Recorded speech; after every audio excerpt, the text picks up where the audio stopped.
Gaurkoan kameraren aurrean Alicia Alonso dugu gurekin eta datozen minutuetan zehar bere liburuaren inguruan hitz egingo dugu. Hain zuzen ere 13 urterekin bere lehen liburua kaleratzea lortu baitu. Kasu honetan liburuaren izenburua Guardianes de Eilen bat da, El amuleto de Anala, eta datozen minutuetan idazteko zaletasun hau nondik datorkion kontatuko digu. Beraz, lehenik eta behin Alicia konta iguzu. Nola hasi zinen idazten edo nola sortu zitzaizun idazketarekiko pasio hori? Niri txikitatik asko gustatu zait istorioak idaztea, komikiak edo ipuin laburrak. Eta duela 2 urte joan ginen Irunera eta Entzentzeko plazan zegoen topaketa bat idazleekin eta beste pertsonekin. Eta pasatu genuen hor egun guztia eta niri gustatu zitzaidan pila bat. Eta pentsatu nuen, pertsona horiek idatzi badute liburu bat, zergatik nik ezin dut. Eta jo nintzen etxera eta nik hasi nuen idazten. Horixe da, 13 urterekin ondo esan dugun bezala, lehen liburua kaleratzea lortu duzu, ez da zerbait erresa edo mundu guztia egiten duen zerbait, ez? Nola lortu duzu aukera hori posible egitea?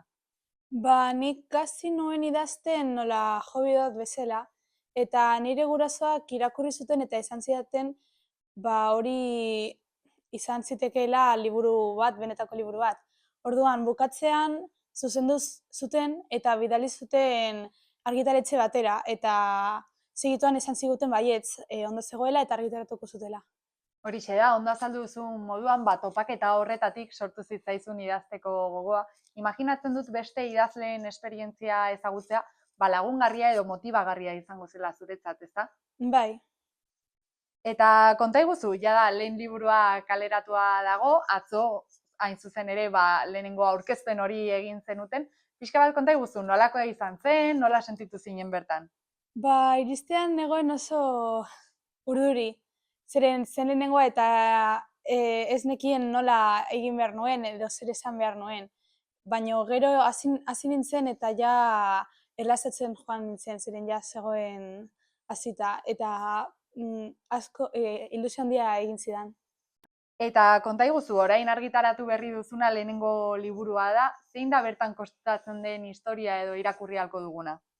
Historian dago bitxi bat, amuleto bat, ematen dituela deseoak daukanari, eta dago gaizto bat lortu nahi duena mundua konkistatzeko. Eta protagonista eta bere lagunek aurkitu behar dute gaiztoa baino lehenago eta zuntzitu. Hau lehenengo liburua da, baina aipatu behar dugu, honen ostean jada beste 3 idatziak dituzula, ez? Bai. Konta iguzu, zenbat denbora eman dizu bakoitza idaztea? Lehenengo liburua idatzin dituen 5 hilabeteetan, eta besteak uste dut iaia berdina. Eta konta iguzu, 4 liburu hauen ostean besterik idazteko asmoa duzu, hau da, sagari jarraipena emango diozu edo bertan amaituko da? Nire asmoa da jarraitzeko, ideia gabe geratu arte. Hori da, eta aipatu behar dugu, saga honetaz gainera, beste saga bat ere baduzu da, Mark Reality izenekoa. Zertan datza honek edo pixka bat zertan desberdintzen da bestetik? Beste liburu hau da 16 urteko mutil bat da protagonista, eta bizitzen du gure mundu bat bezalakoa, baina pixka bat desberdinak. Daude pertsona batzuk daukatela superpodereak, eta superpodereak ez dutenak nahi dute pertsona horiek hil.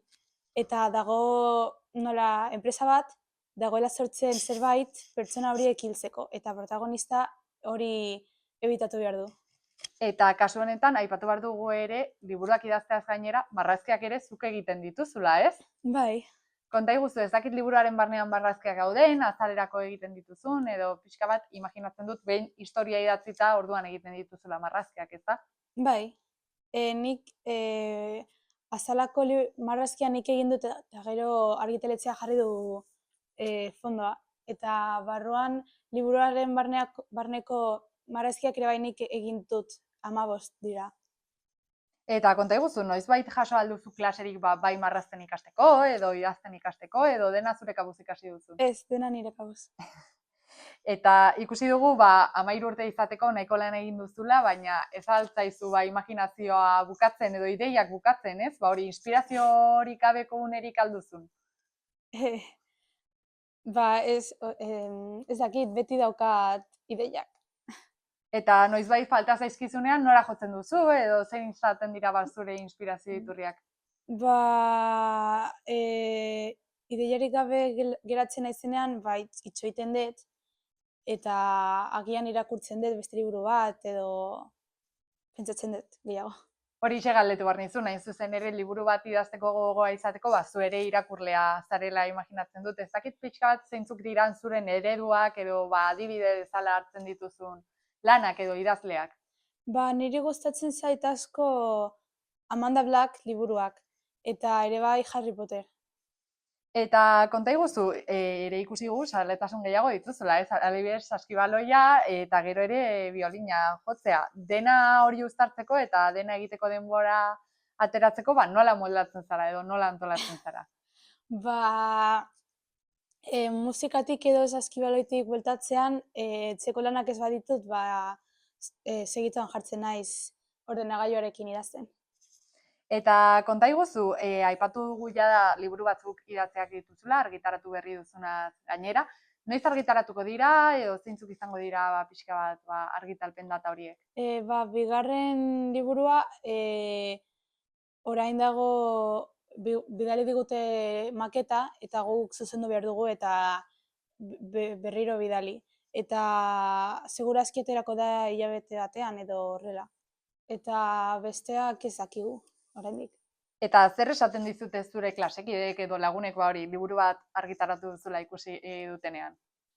Denak harritu ziren pila bat. Eta irakurtzeko gogo ez daude? Bai. Eta amaitzeko konta iguzu, Alicia, etorkizunera begira, ez dakit handitzen zarenean, idazle izateko asmoa, idazlea bazara jada, baina handitan honetaz bizi nahiko zenuken edo horretarako aukerarik ikusten duzu, edo etorkizun luzera begira pixka bat zeintzuk diren zure ametsak edo proiektuak. Niri gustatuko litzaidake idazlea izatea. Esandako guztiarekin geldituko gara, Alicia, sorterik onena opa dizugu guk zure proiektu guztiekin, beraz, mila esker eta zorte on. Eskerrik asko.